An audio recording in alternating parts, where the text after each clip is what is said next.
as I like to call hanging out with the big kids this morning. But it is an honor to be the privilege to really be hanging out with all the way from the babies and holding them and all the way up to the middle school. And we even do some high school kids in our house. And we absolutely are blessed to be here. So we are excited. And so I'm praying over today of going, God, what is the word you have for us today? And I can't help but think today, being December 30th, that God is going to want to talk about 2019, right? This is the time of year where we think about and reevaluate what our lives have been like for 2018, especially if you're like me, maybe think about how ashamed you are of how badly you ate over the last few days. And then you might think to yourself, if you're still like me, I still got 2 more days left in this year. And come on, what's a little bit more ashamed of myself? But 2019 is coming, and it's a beautiful time to have these New Year's resolutions, right? New Year's resolutions, at the core of a New Year's resolution, they're a good thing, right? That you think about what are some habits maybe that I want to kick? What are some habits I want to start forming? We think about our physical health, and I want to get in shape again. I want to start eating better. We think about our spiritual health. We think about our relationships that we have and goals, and these are all good, except there's a major flaw with New Year's resolutions, is because there's a part of the title that's called the New Year resolution. So when it comes to February, it's not the new year anymore, and there's no accountability, right? This is not new to you guys. You understand this. This is how I know I operate, and I'm sure many of you do too. But this is also, this next month that we're going into, January, is the most packed month that you will ever find at your local gym. And it's obnoxious and overwhelming, and you just gotta wait for these people to kind of get out of there and go back to their old lifestyles and appreciate that. But now you may be considering going and joining a gym, and maybe this is gonna be the year that you're gonna stick at it, and I hope so, and I pray for you, and I'm hoping this will be my year too. But maybe you're also considering the home gym. Right, the home gym. If you got the luxury of having one of those in your house, then that's beautiful. And you might be considering this, and now if you're like me, I also hate with all of my heart cardio working out. I think that that's something that God did not institute for us, and that I think that people who say that they enjoy cardio and they go, hey, I just went out for a 15-mile run today, and it's just kind of like, you do not enjoy. And I have a theory about these people who enjoy cardio or the CrossFit kind of thing that's going on, is that they're either A, liars, and they absolutely hate it like the rest of us, or B, they're clinically insane, because nobody in their right mind should enjoy this. But if you're looking to do a home gym, I want to show you, I did some homework for you of some inventions that are no longer on the market. So if you're looking, man, what do I want to do to kind of go and sculpt my own physique this next year? I want to show you a couple things that I did as my research that you don't have to even worry about trying to find them, because they're not going to be there. And this first one I want to show you, you can go and show it up. This is called the I ride a donkey in my living room like a fool. No, it's actually called the I gallop.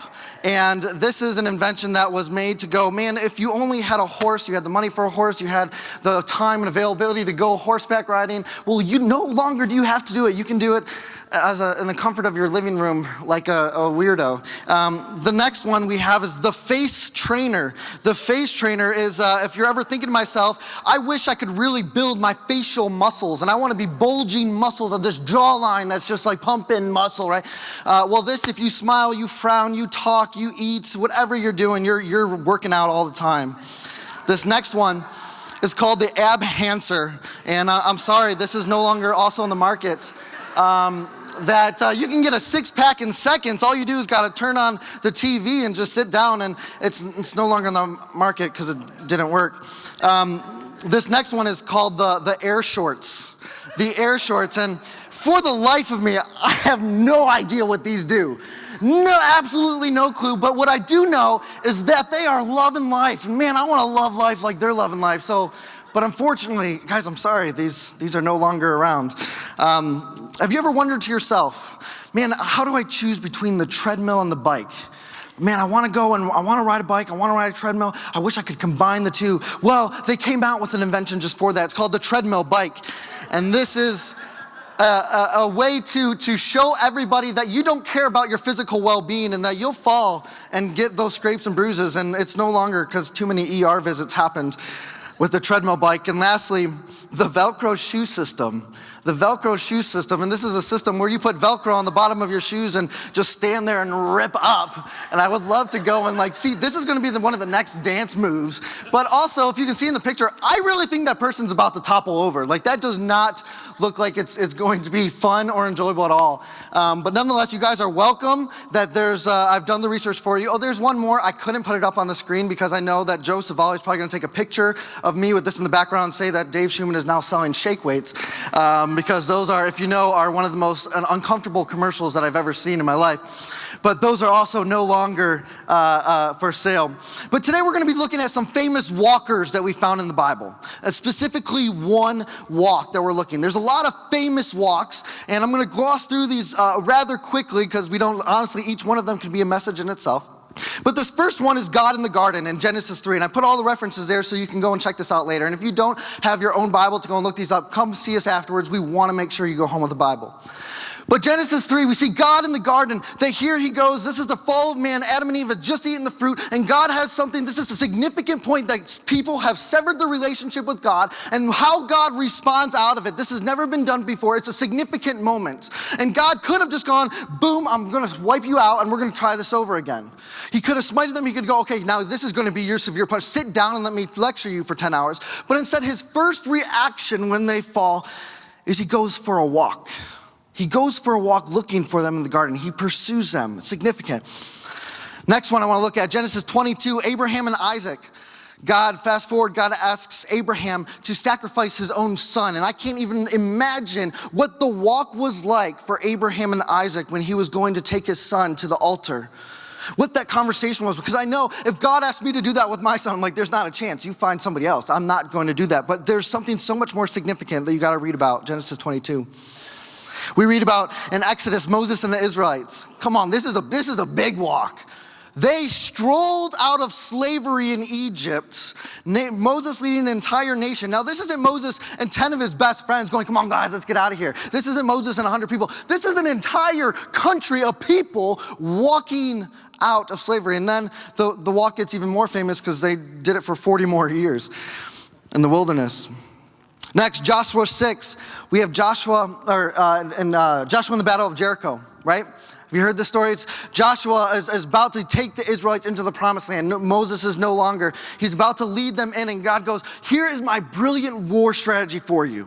You're not gonna go with swords. You're not gonna go with spears. You're gonna walk. You're gonna walk around this place, and it's gonna fall. A significant walk. Let's fast forward all the way New Testament. What about Jesus on his way to the cross? Jesus, after being so incredibly beaten, bruised, being so whipped, so incredibly beaten up that he was so unrecognizable. And then to top it all off, they're about to go execute him, but they make him carry his own execution device to where it's gonna be. And he's so incredibly on the verge of death. Even some people from these beatings and whippings had died just in those alone. But he has just a little bit of life left in him, and he was able to go a little bit, and somebody else had to help him. But it's a significant walk. And at any moment, him being 100% God as well, could have backed out. But he goes, I'm going to this to the end for their sake, for our sake. But the one we're going to focus on today is Peter walking on water. Peter walking on water. And I absolutely love this story, is what every preacher says when they get up. It's my favorite story. But I do love this story. Peter walking on water, it's significant because in the moment, Peter, a human being, got to walk on water. Now, I'm jealous of this story because I don't know about any of you, but I have never had the opportunity to myself personally to walk on water. But nonetheless, we're going to look at this, and it comes from Matthew 14. And it reads this in verse 22. It says, immediately after this, what is the this that he's talking about? What just happened in the story? Jesus just fed over 5,000 people. Jesus just performed an incredible, insane miracle in front of thousands of people. And this is a significant point in his ministry. So right after this, what do you do after that? Jesus insisted that his disciples get back into the boat and cross to the other side of the lake. And while he sent the people home, and after sending them home, he went up on the hills by himself to pray. Night fell while he was there alone. This is important, and we're going to come back to this.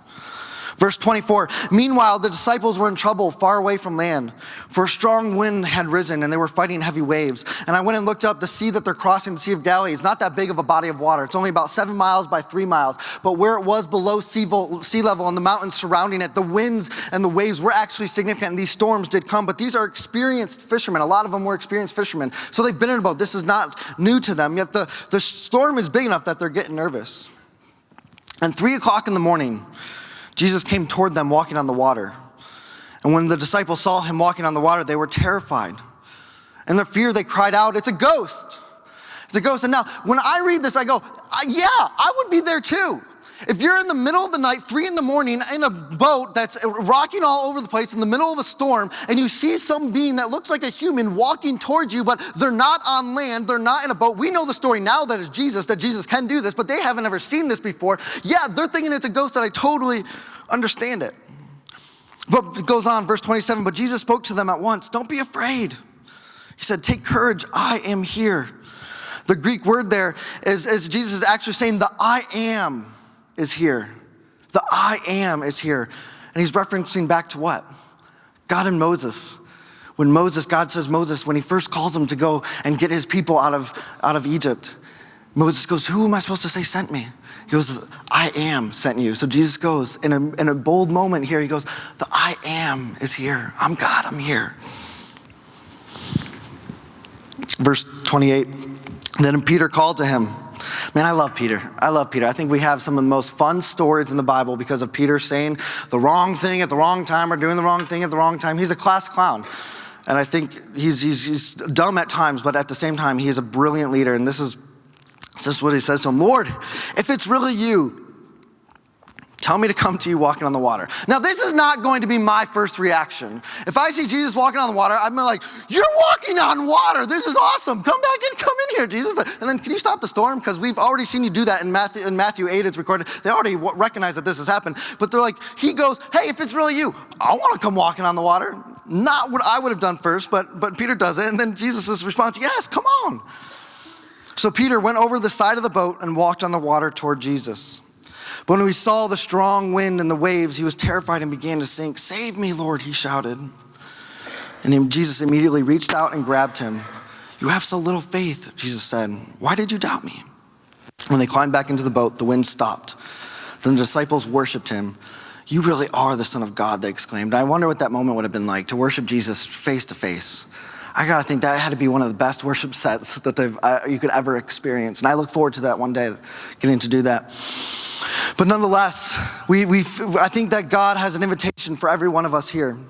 You didn't come here to just get encouraged. You didn't come here to really learn. But I think God has an invitation for every one of you here, and it's this. God wants to invite you to be a water walker. That this is not just a story that Peter gets to experience, and Peter being the only one that we have recorded that ever got to do something this cool of walking on water with Jesus, but God is inviting each one of us to walk on water. There's a book that John Ortberg wrote, and some of this is coming from him. I got to read his book and research of this, and he writes this book, and it says, if you want to walk on water, you've got to get out of the boat. If you want to walk on water, you've got to get out of the boat, because I know so much in my life, I want to experience those miraculous moments where I go, I got to walk on water today. I got to do these incredible things. And I constantly look and hear other stories. I'm addicted to these stories about people who are experiencing miracles and getting to witness to thousands of people, and all these people coming to know Jesus. And I'm addicted to hearing these because I go, celebrate Jesus of going, you are so good. How can I be more a part of this? But God is inviting us to be water walkers. But we need to get out of the boat. But I want to dissect this story a little bit more. I want to have a breakdown of the characters and then lessons we can learn from them. And if we're going to look at a story that involves Jesus, I think you guys can agree with me that we have to start with Jesus first, right? We can't go and look at anybody else in the story until we have focused on Jesus. And Jesus does some significant things in the story. First of all, he met with God first. He met with God first. And I want to go back to that moment when Jesus just sends his disciples away. He just fed 5,000 people. He tells his disciples, get out of here, I'll dismiss them. He dismisses them, and then he goes by himself to pray. Now, this is crazy for my mind to understand, because Jesus being 100% God and 100% man, which is crazy in itself, but he goes and spends time alone connecting with God. Now, this is bizarre for me of going, you of all people probably could have gotten a pass on that because you're walking as God everywhere you go.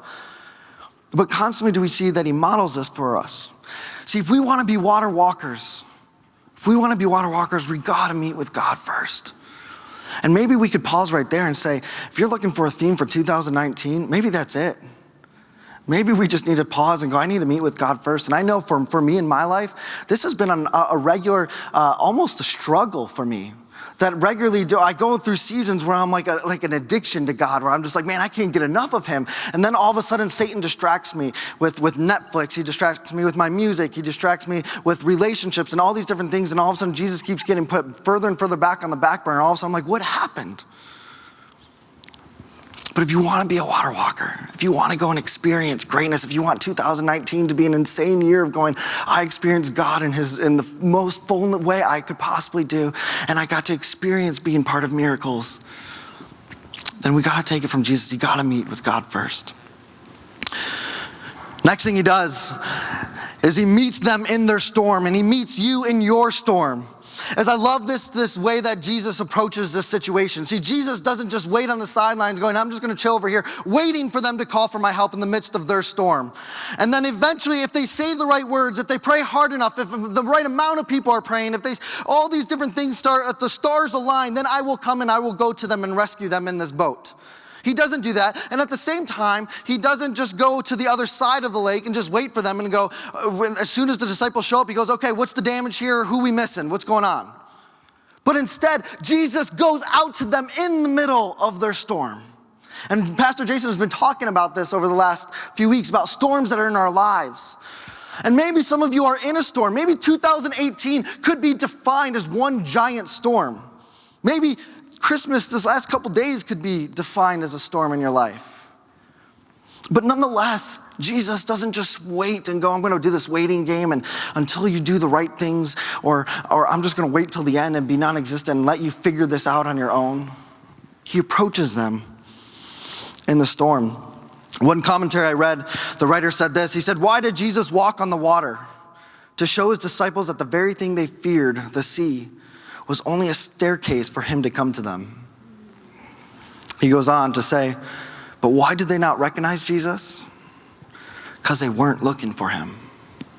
They weren't looking for him.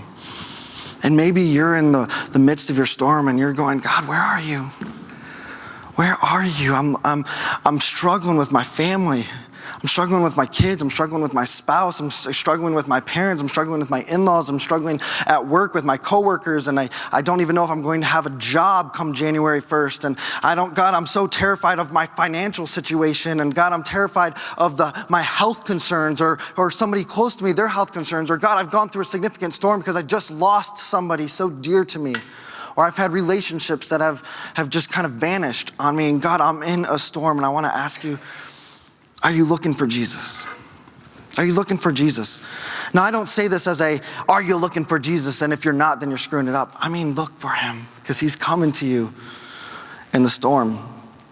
But I love how Jesus doesn't just approach us on the storm. This is the last thing under Jesus is that he gives us a chance to walk out of the storm. I love it when he gets up to Peter and Peter starts sinking. He doesn't just look at Peter and go, okay, I'm going to let you hit as close to rock bottom as you can, and then I'm going to swoop you up and save you and I'll carry you in. Or he doesn't just sit there and go, as Peter's sinking, hey, you idiot, remember how you should have done this, or remember you should have done this, or remember back months ago when you kind of screwed up that one night, or remember how you said that you're going to follow me more consistently, or remember you said you were going to pray more often, remember you said you were going to go to church more often, remember all these promises that you made to me, but you haven't done those, and he just sits there and just starts lecturing him as he's sinking. No, what does he do? He goes over to him and he goes, hey, it's me. You know me. Why did you doubt? I'm here. And he helps him up. But this is significant. What does he not do? He doesn't just pick up Peter and just go, I'll carry you back to the boat and plop him in. No, what does he do? He goes, come on, let's walk the rest of this together. Let's get through this storm. If you're in the midst of a storm right now, if you know someone who's in the midst of a storm, Jesus is coming towards them. Have them keep their eyes open, and Jesus is going to walk through it with them. I want to look at Peter next. Peter, the class clown. Now, Peter, he's got such an incredible story here that nobody else gets to experience. And I want to know what that moment was like when Peter actually got to get out of the boat and when he's about to go over the edge. Now, we know that he's about to walk on water. We read the story and we go, yeah, he walks on water. But in the moment, Peter didn't know what was about to happen next, right? He's putting his foot over, and was he like shaking of going, oh gosh, I hope this works, right? And he's like, I hope I can, guys, get a life jacket ready. Or is it like, what is that moment like for him? Or is he just going, yeah, I know exactly what's going to happen because I know the voice of my Savior and I know who he is and I know I'm going to go and walk on water. But before Peter does that, he does something so significant that we can't gloss over, and he does this. He seeks God's will first. He goes to him, he goes, I want to walk on water and I'm going to do bold things for you, Jesus. But Jesus, is this your will? Jesus, if it's you, have me come out here. Is this what you want me to do? And that's when Jesus is like, yeah, come on. Come out. See, if you want to walk on water, if you want to have 2019 be full of bold experiences and things and part of miracles and part of these opportunities to spread the love of God, and you're like, God, this is what I want to do this next year. I want to be a water walker. Well, you need to seek God first. Ortberg says in his book about this discernment, he says, water walking requires not only the courage to take a risk, but also the wisdom to discern a call. And then he tells the story. He says, a man appears before the pearly gates. Have you ever done anything of particular merit? St. Peter asks. Well, I can think of one thing, the man offers. Once I came upon a gang of high testosterone bikers who were threatening a young woman. I directed them to leave her alone, but they wouldn't listen. So I approached the largest and most heavily tattooed biker. I smacked him on the head and I kicked his bike over. I ripped out his nose ring and I threw it on the ground. And I told him, you leave her alone now or you'll answer to me. St. Peter's impressed. When did this happen? Just a couple minutes ago, actually. See, there's a point in our lives where we want to go and do incredible stunts and things, and we want to go and water walk. But Peter did not walk on the water because he wanted to go walk on water. Peter walked on the water because Jesus ordained for him to go walk on the water. So if you want to go and experience incredible miracles, you want to go and do these incredible things, you got to go and see, God, are you doing this? Are you behind this? And that comes from seeking wise counsel from those who have gone before you. That goes from being constantly diving into scripture and going, what does God say in this book? That's constantly praying and seeking God. And maybe he'll audibly talk to you, or maybe the peace of his Holy Spirit will just invade your life and you know that this is where he's sending you. But you need to seek God's first. And I love when Peter asks Jesus to tell him to come to him. He uses a Greek word here, and the Greek word is the command of a king. And what he's doing in this moment, he's saying to Jesus walking on the water, command me like a king. And he's recognizing this, that he's not going, I'm not just talking to any man, I'm calling you out as a king because I know you have the power over nature. I saw you calm the storm a little while back. Second thing Peter does is he gets out of the boat. He gets out of the boat. And man, this is probably the hardest part. It's easier, I think, to go and ask God, do you want me to go do that? But when the moment comes to take that one step over the rail and actually go and do it, man, that's a whole nother ballgame, isn't it? But I believe that God is a God of miracles, and there's no point ever that God said, you know what, I'm done. I'm cutting it off. Miracles are done. I'm going to go and sit over here in the corner and I'll wait. I'll send Jesus eventually and then we'll go and all party in heaven for eternity. It's going to be great. But I'm kind of done for now. I'm going to stay over here. No, I believe that God is still alive and well, still doing these miracles. And I got to witness one a little while back. I was at a mission trip and one of my co-leaders, Drew, who was actually performed part of this miracle. He was praying with a group of students, and Drew was telling me as they're praying, one of the girls in the groups goes, guys, can you pray over my back? She goes, my back has been in pain for a long time. I had a significant injury, and I can no longer. She was an incredible gymnast, cheerleader, dancer, and she's like, I can't do anything. I can't even touch my toes anymore. I'm just in pain all the time. Can you guys pray over my back? Now, in this moment, Drew tells me, he goes, I didn't know what to do. Like I've never prayed healing over somebody before. That's never been done to me. I've never done that over somebody else, but I know, and I've read stories in the Bible about how this has happened. And I was curious about, could this ever still happen? And he goes, and then all of a sudden God spoke to me and he goes, Drew, you place your hand on her back and you heal her back. And he goes, in that moment, he goes, okay. But at the same time, that initial reach out, he goes, was terrifying. Because he goes, what if it doesn't work? He's like, the doubts start flooding. What if it doesn't work and this just becomes some weird thing? And all the high school students go, yeah, remember that one time that we felt like God was going to do something and he didn't? And how is this going to harm them? And 1,000 thoughts start flooding his mind. But he goes, no, out of boldness, God, out of obedience, I'm going to go and I'm going to lay my hand on her back. And he asks everybody else in the group to do it. And they start praying over her back. And he goes, David, I felt the power come down my arm, literally felt God's power come down my arm, into my hand, into my fingertips, exit and go into her back. And we keep praying, and as we stop praying, she turns around and looks at us, and she's just sobbing, and she goes, I felt God's power come into my back. And then as she looks at them, she bends down and she touches her toes for the first time in years, just sobbing. All of them start immediately praising Jesus. Miracles can still happen, but I know in my life, I want to experience miracles like that. I want to experience the healing. I know a lot of you probably have. But I know that there's also these moments in my life that God's going, I'm asking you to get out of the boat. Will you have the courage to do so? And they're more, I would say, everyday experiences. My wife and I, a while back when we were going to this Rite Aid that was around the corner from our house, there's this cashier that she was always working when we went. Her name was Debbie. And I remember we just kind of be friendly and say, hey, how's it going? And we didn't really know much about her. But during this time, I remember praying to God, going, God, I want to have the boldness and courage to just witness to people. I want to have the stories of people who are going left and right, of going, man, here's all the people who are coming to know Jesus because I've been bold and getting to go and share Jesus with them. And I'm like, God, I want to do that. God, send people my way. Man, you haven't been sending them my way, but when are you going to start sending them my way? He's like, David, are you kidding me? He goes, man, what about Debbie? I go, I don't know about Debbie, God. I mean, she's my cashier at Rite Aid. I don't know her. Like, maybe you can send somebody else to her that knows her. Like, who do I know? Who can I talk to about you? And he goes, David, I'm asking you to go talk to my daughter, Debbie. I want you to go tell her about me. I go, okay, I'll do it. I'll do it, God. This is your will. I'm going to go for it. And over the next couple months, my wife and I got to go and just be there and listen to her, and she would tell us her story. And the more we got to know her, we realized that Debbie was in the midst of a significant storm in her life. She tells us she had just buried one of her kids. And in the midst of all of that, she goes, I also have another son who's got some severe addictions and is in and out of rehab, and I'm terrified he's going to die. She goes, and to top it all off, she's like, my husband, he got laid off, and she's like, I don't know how we're going to pay any of these bills. And then she goes, and then eventually her husband did get a job, but it was far away. It was in a full nother state. And so here she was alone, all by herself in the midst of a horrendous storm. And I got to look at her and I go, Debbie, can I tell you about my Jesus? Can I tell you about my Jesus? Because he is crazy about you. He absolutely loves you, and he wants to come to you in this storm. Can I tell you more about him? Can I pray with you? And so over the next few months, I would even sometimes go in I had nothing to even get that day other than I wanted to go and talk to Debbie. And so we got to have lots of great chats, a lot of great prayer sessions. And eventually Debbie fully gave her life to Christ, started bringing her family around, and she got to go and experience church community.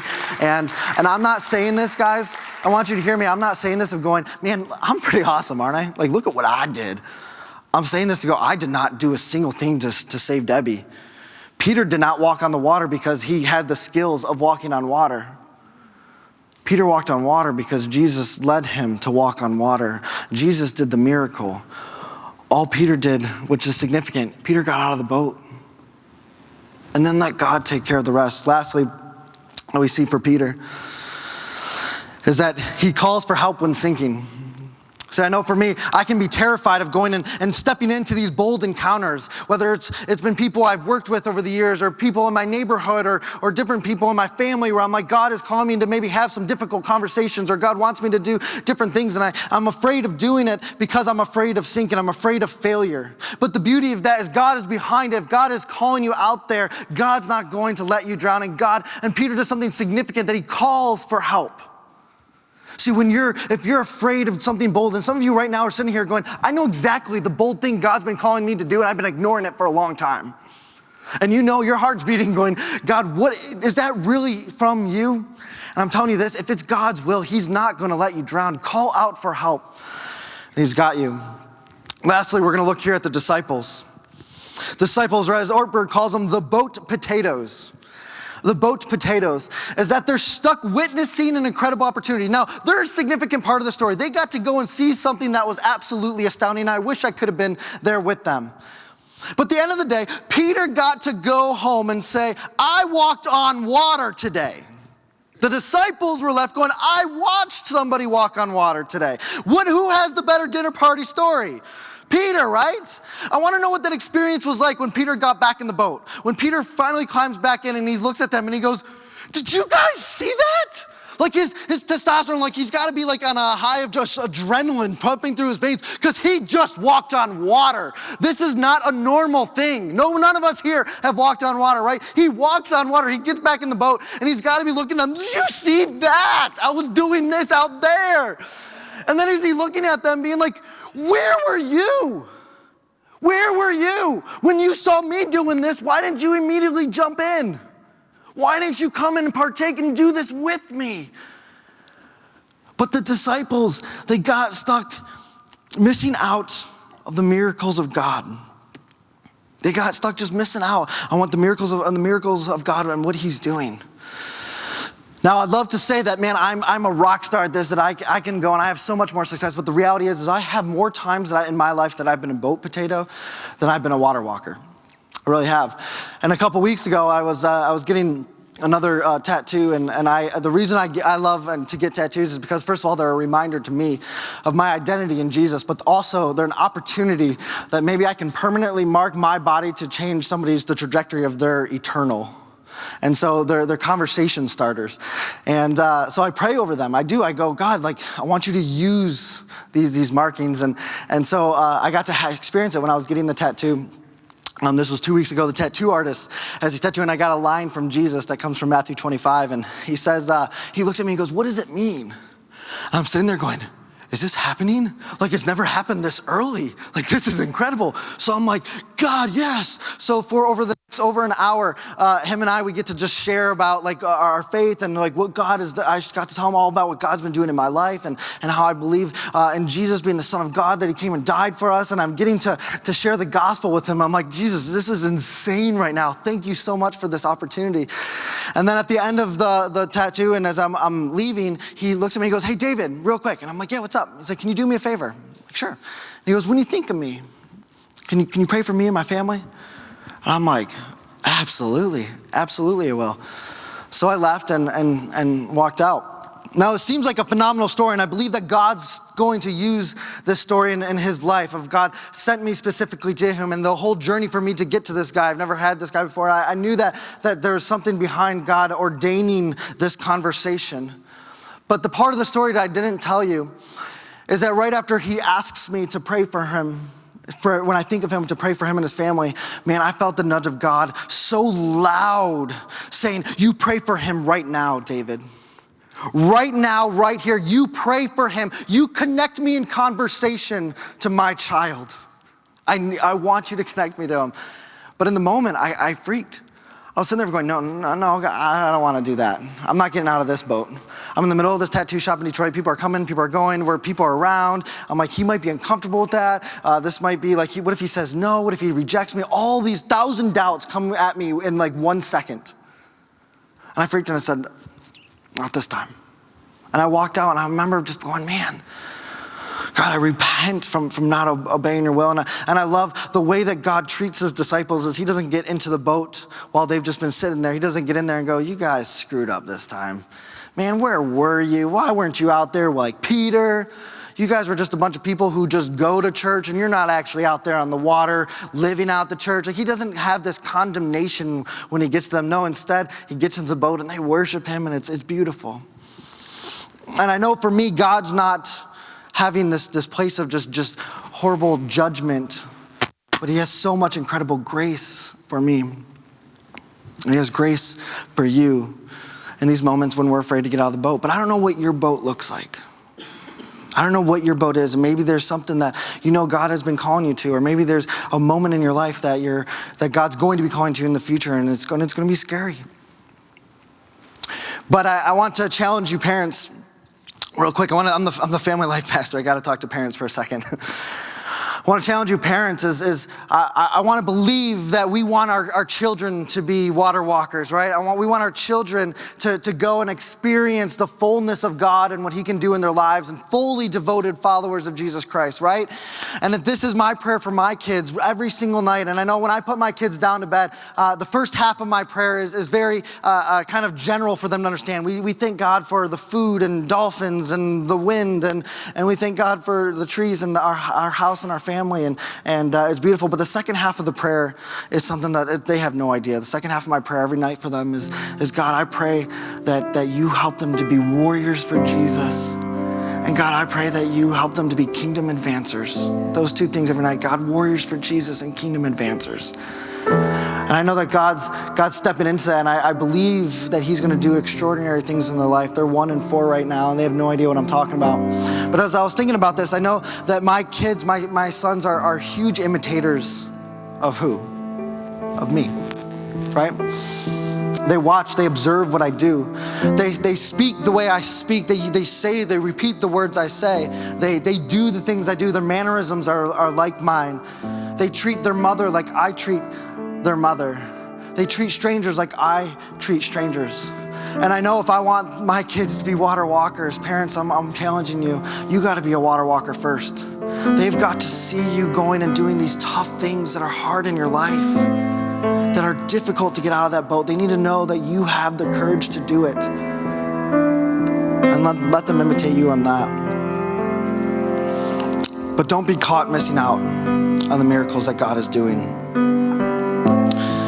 I want to challenge us, church, City Light Church, 2019, that we are one church, one body. And a lot of people have baggage with the church. A lot of people say a specific word about the church that the church is full of. It's the H word, what?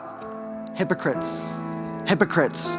Is that the church, when they're supposed to be peacemakers, they're constantly bringing this dissension. And when they're supposed to be grace-filled, they're constantly bringing this judgment. And when the saying is they talk the talk, but they don't walk the walk. And they talk about loving the poor, and they talk about doing all these incredible things, but then they go to their homes and they forget about it as soon as that hour 10 at church is over. And they don't actually live it out, and they're a bunch of hypocrites. And in a lot of ways they are. I know for me, myself, I am a hypocrite. And this is not as much for you as I feel as it's for me. What if we as City Light, we're about to turn 4 years old in January. Come on, that's beautiful. In just a couple weeks, we're 4 years old. But what if by the time we reach our 5th birthday, this whole entire year of 2019, that City Light Church is so full of water walkers, that it's so contagious that people are wondering, what is happening at this church? These aren't people that just go, and this is an hour out of their week. This is a lifestyle that they live, and our families are radically being changed because of our water walking activities. Our workplaces are being radically changed because of our water walking. Is constantly everywhere we go, Jesus is doing miracles because we got out of the boat. What if City Light, we collectively could change people's thoughts and perceptions about God's body, God's bride? What if we could do that? What if by the time we hit 5, man? And I know, guys, I believe in this place, and one of the things that attracted me to this place is that I knew this place was real. And you guys get it. You guys are here going, man, we are so hungry for Jesus. We're so hungry to see him move in the city. We're so hungry to see him move in our families and our workplaces, and I know that. So I'm not preaching at you, I think I'm preaching with you. But 2019, let this be our water walking year like we've never experienced before. Let us be so rich of stories of miracles that God has done. Let's be so rich of stories about all the people that got to come to know Jesus, not just because of Pastor Jason leading a moment, but because of us getting out of our boats and leading the moments out of obedience, and let Jesus take the rest. Last thought, what if we water walk so much that our feet get pruny? What if we water walk so much, I know it's cheesy, let's water walk so much that our feet get pruny. Let that be a part of our identity, part of our 2019 year here at City Light Church. Why don't you stand with me as we close?